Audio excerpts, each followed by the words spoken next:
सोसाट्याचा वारा, विजांचा कडकडाट आणि त्यात मिसळलेले क्रूर मायावी हास्य कितीतरी वेळ आमच्या कानांवर आदळत राहिले. तो कर्णभेदी गोंगाट संपल्यावर एक भयाण आवाज निनादू लागला. मृत्यूलोकातील क्षुद्र जीवांनो, मी सर्वशक्तिमान मायावी अवकाशस्थ याक्षिक, ज्याला तुम्ही बहुरूपी म्हणता, माझ्या दुनियेत तुमचं स्वागत करतो. खरं तर तुमच्यासारख्या टिचभर प्राण्यांना पाहता क्षणिक चिरडून टाकावं असं वाटतं, पण मी न्यायी आहे. प्रत्येकालाच सुटकेची एकतरी संधी मी नक्कीच देतो, त्यांच्यासोबत खेळ खेळून, तोही त्यांना हवा तसा. जिंकलात तर त्यांची विनाशर्त सुटका असते आणि हरलात तर माझे आजन्म गुलाम. तुम्हालाही मी एक संधी देतो. गोष्ट ऐकण्याची, सांगण्याची भारी हौस आहे ना तुम्हाला? काल तुमच्यातीलच एक बनून ऐकल्यात मी तुमच्या कथा. छान मनोरंजन करता. आता असाच कथाकथनाचा खेळ खेळायचा. एक कथा मी सांगणार, एक तुम्ही सांगायची. मंजूर आहे, पण कोण हरलं कोण जिंकलं हे कसं ठरवायचं? मी मान खाली ठेवूनच म्हटलं. इतकी वर्ष निरनिराळ्या माणसांसोबत निरनिराळे खेळ खेळून मलाही कलेबद्दल बऱ्यापैकी समजू लागलंय. एक उत्तम लेखक आपल्या शब्दांनी नवी दुनिया निर्माण करू शकतो, अगदी माझ्यासारखाच. कोणतीही चांगली कलाकृती तिचा अनुभव घेताना आनंद देतेच, पण रसास्वाद घेतल्यानंतरही जी मनात घर करून राहते, विचार करायला प्रवृत्त करते, भंडावून सोडते, ती श्रेष्ठ कलाकृती.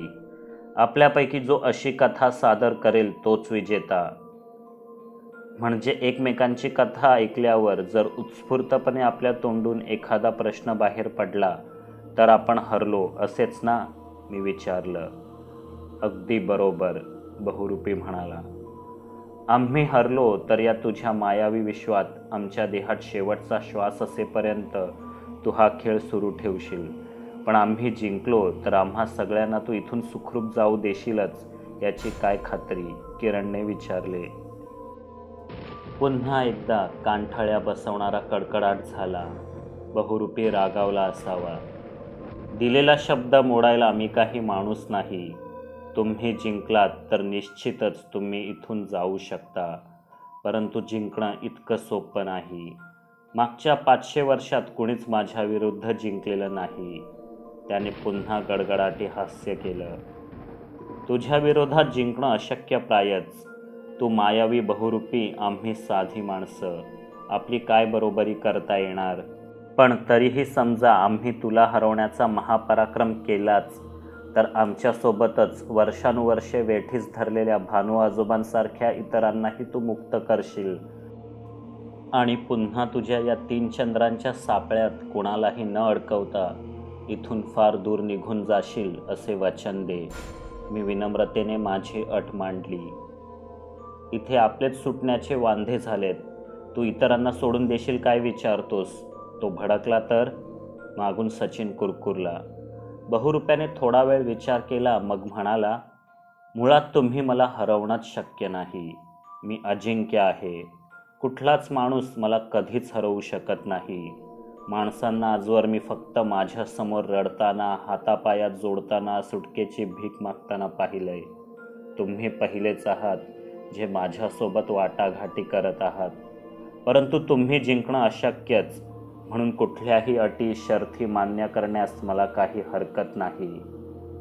हे अवकाशस्थ यक्षा, तू फारच दयाळू आहेस. खेळाला सुरुवात करण्यापूर्वी तयारीसाठी तू आम्हाला काही अवधी देशील हे निश्चित. मी पुन्हा एकदा मस्का मारला. ठीक आहे, 7.5 मिनिटं. त्यापेक्षा 1 सेकंदही जास्त लागला तर खेळाआधीच तुमचा जीव घेईन आणि मग कथा सांगणाऱ्यांची दंतकथा बनवून टाकेन. तयारीला लागा. तोवर मी इतर खेळगड्यांशी एक डाव खेळून परततो. आणि तो धुरासारखा विरत जाऊन धुक्यात नाहीसा झाला. मी लगेचच घड्याळात 7.5 मिनिटांचा टायमर लावला. मस्त रे, गोडगोड बोलून किती गोष्टी मान्य करायला लावल्यास त्याला. आणखी थोडं मधाचं बोट लावशील तर आपल्याला इथून सोडायलाही तयार होईल तो. शिवाय गाडीपर्यंत निरोपही द्यायला येईल, विशाल म्हणाला. नको त्यावेळी कसले विनोद सुचत आहेत तुला? आपल्याकडे फक्त 7.5 मिनिटंच उरलेत, लिंबाजी डाफरला. आता 7च, मी म्हटलं. नीट लक्ष देऊन ऐका. 2 गोष्टी अतिशय महत्त्वाच्या आहेत.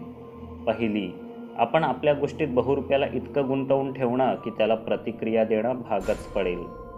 आणि दुसरं, बहुरुप्याची गोष्ट चांगली वाईट कशीही असू द्यात, गोष्ट सुरू असताना आणि संपल्यावर कोणीही आणि कशासाठीही तोंड उघडू नका.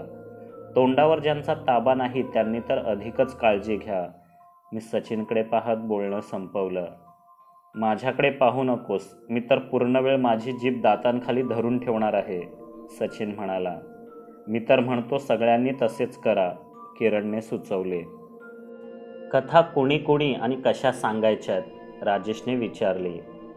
कथा कशीही असो, पण बहुरुप्याला गुंतवून ठेवणारी, भंडावून सोडणारी असली पाहिजे. आणि ज्याला आपण अशी कथा सांगू शकतो असा विश्वास आहे त्यानेच पुढे होऊन कथा सांगावी, मी म्हटलं. पण शेवटची कथा मात्र तूच सांग चेतन. इतरांच्या कथेवर बहुरुप्याने काही प्रतिसाद दिला नाही तर तुझी कथाच आपल्या सर्वांच्या सुटकेचा शेवटचा मार्ग असेल, मंगेश म्हणाला. आणि इतरांच्या कथा ऐकून बहुरुप्याला नक्की काय गुंतवून ठेवेल याचा अंदाजही तुला येईल. मग तू तुझी अफाट कल्पनाशक्ती पणाला लावून या बहुरुप्याच्या कचाट्यातून सगळ्यांचीच मुक्तता करशील, मला विश्वास आहे, योगेशने म्हटले. थोडक्यात या बहुरुप्याबरोबर आपल्याला विक्रम वेताळाचा खेळ खेळायचा आहे आणि त्याला कायमचं पळवून लावायचं आहे, बरोबर, साहिल म्हणाला. बरोबर. 7.15 मिनिटं झाली, तयार रहा, मी म्हटलं. काही सेकंदातच पुन्हा एकदा गहिरे धुके दाटून आले.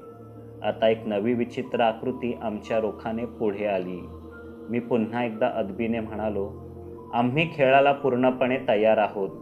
पहिली कथा सांगण्याचा मान सर्व शक्तिशाली बहुरुप्याला मिळावा हेच योग्य होईल. आपण आपली कथा सादर करावी. एकाएकी सर्वत्र शांतता पसरली आणि मग रातकिड्यांच्या किरकिरीला छेद देत त्याचा गंभीर आवाज कथा सांगू लागला. 500 वर्षांपूर्वीची गोष्ट. तुमच्या पृथ्वीपासून जवळच असलेल्या तिरोत्तया आकाशगंगेतील ध्रुवार्क ताऱ्याचा विस्फोट झाला.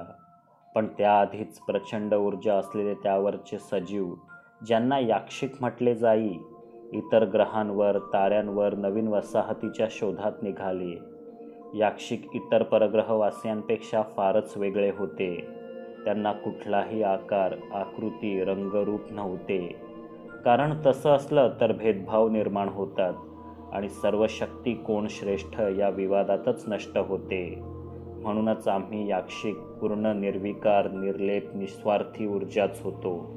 अशी ऊर्जा जी निर्माण करता येत नाही आणि नष्टही करता येत नाही. फक्त एका प्रकारातून दुसऱ्या प्रकारात बदलता येते. त्यामुळे आम्हालाही कुठलंही रूप, कुठलाही आकार घेता यायचा.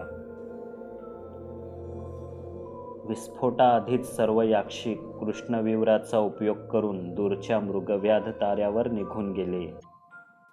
मी शेवटी जाणार होतो, परंतु माझे गणित चुकले. काहीतरी तांत्रिक गडबड झाली आणि मी मृगव्याधावर जाण्याऐवजी तुमच्या ग्रहावर येऊन पोचलो. पृथ्वीच्या वातावरणात येताच माझे यान जळून खाक झाले. सळसळणारी ऊर्जा घेऊन मी या रानात येऊन पडलो. इथल्या झाडाझुडपातून, डोंगरदऱ्यातून, नदी नाल्यातून हिंडत राहिलो. इतर याक्षिकांशी संपर्क साधण्याचा बराच प्रयत्न केला, पण नाही जमलं. तुमच्या पृथ्वीभोवती असलेलं दाट वातावरण आमच्या तंत्रज्ञानाशी अनुकूल नाही. अन्यथा ते भेदून इतर याक्षिक माझ्या मदतीसाठी कधीच पोचायला हवे होते. असो, पण मी हार मानली नाही.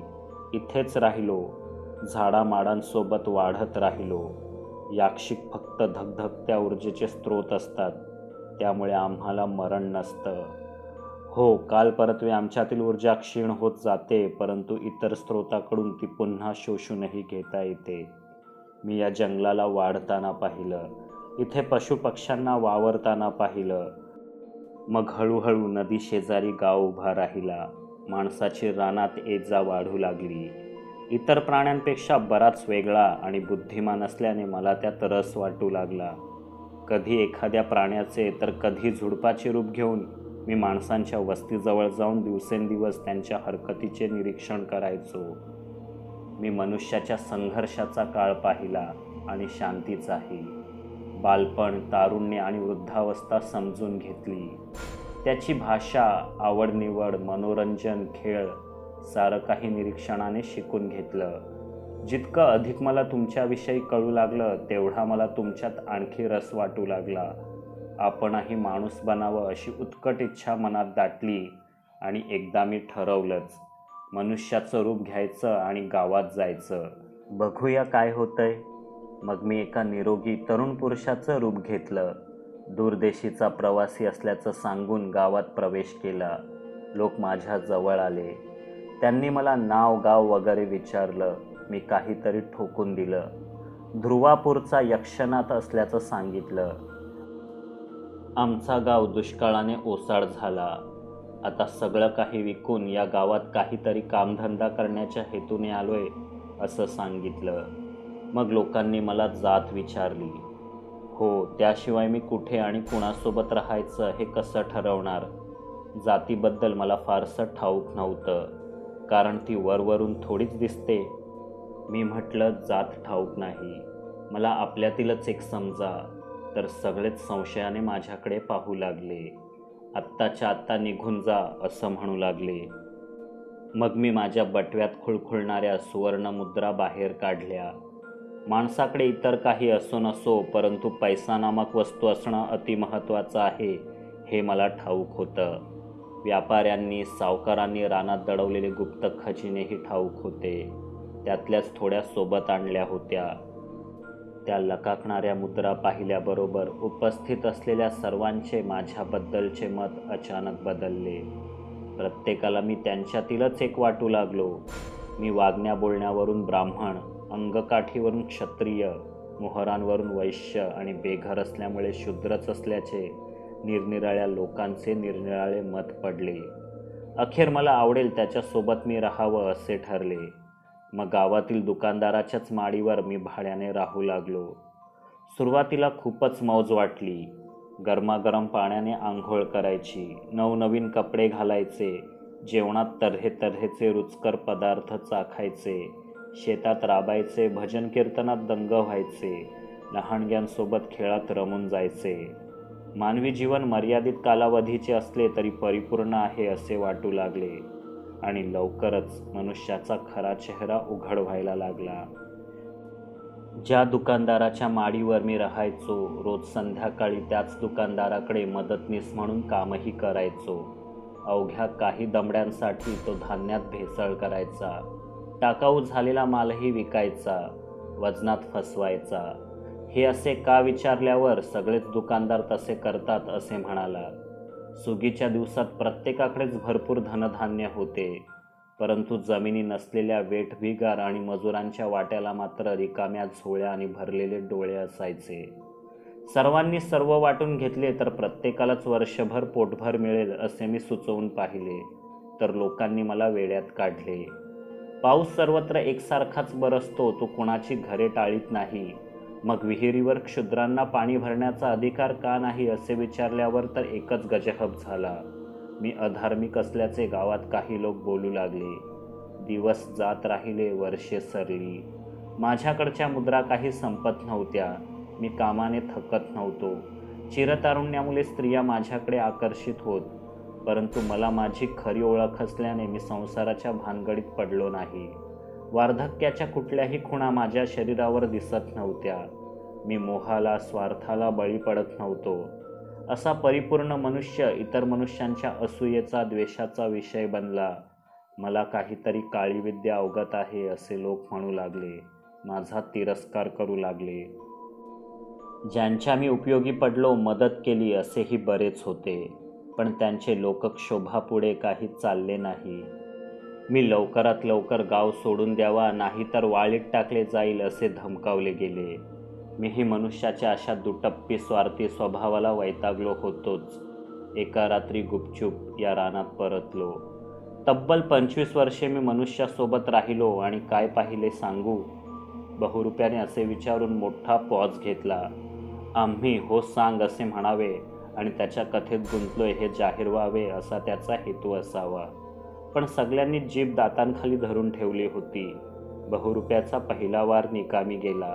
तो पुढे सांगू लागला. मानवाचा पूर्ण इतिहास त्याच्या स्वार्थीपणाचा, खोटारडेपणाचा साक्षीदार आहे. जन्म घेतल्यावर सुरुवातीची काही वर्षे तो अजाण, निष्पाप वगैरे असतो, पण लवकरच त्याला स्वत्वाची जाणीव होते आणि मग हे स्वत्व जपता जपता स्वार्थ हाच त्याच्या जगण्याचा एकमेव हेतू बनतो. मागच्या 500 वर्षात जमिनीवरील गवताच्या पात्यापासून आभाळातील पाखरांपर्यंत मी प्रत्येकाचे रूप घेतले आहे. सगळ्यांचे आयुष्य जगलोय, पण मनुष्या इतका स्वार्थी मला कोणीच आढळला नाही. आपल्या निर्णयाचा पश्चाताप व्हावा इतका मला मनुष्यजन्म अवघड वाटला. म्हणूनच मी ठरवलं, स्वार्थी मनुष्याला धडा शिकवायचाच. परंतु मी मनुष्य नाही, म्हणून सूड वगैरे घेण्याच्या भानगडीत पडत नाही. रक्तरंजित हत्याकांडही घडवत नाही. सावज निवडताना भेदभावही करत नाही. मनुष्य आपोआपच निवडला जातो. 3 चंद्र असलेल्या या जादुई घुमटाखाली मग आमचा खेळ सुरू होतो. खेळातही मी लबाडी करण्याचा प्रयत्न करत नाही. समोरच्याला ज्ञात असलेलाच खेळ खेळतो. नियम पाळतो आणि पाळायलाही लावतो. प्रथम मनुष्य धडाडीने खेळतो, जिंकण्याची पूर्ण पराकाष्ठा करतो, परंतु हळूहळू तो हिंमत हारू लागतो. आपण जिंकूच शकत नाही ही भावना त्याचं मन काबीज करते. तो हरू लागतो, शरीरानेही आणि मनानेही. हरल्यावरही मी त्याला लगेचच दंड देत नाही.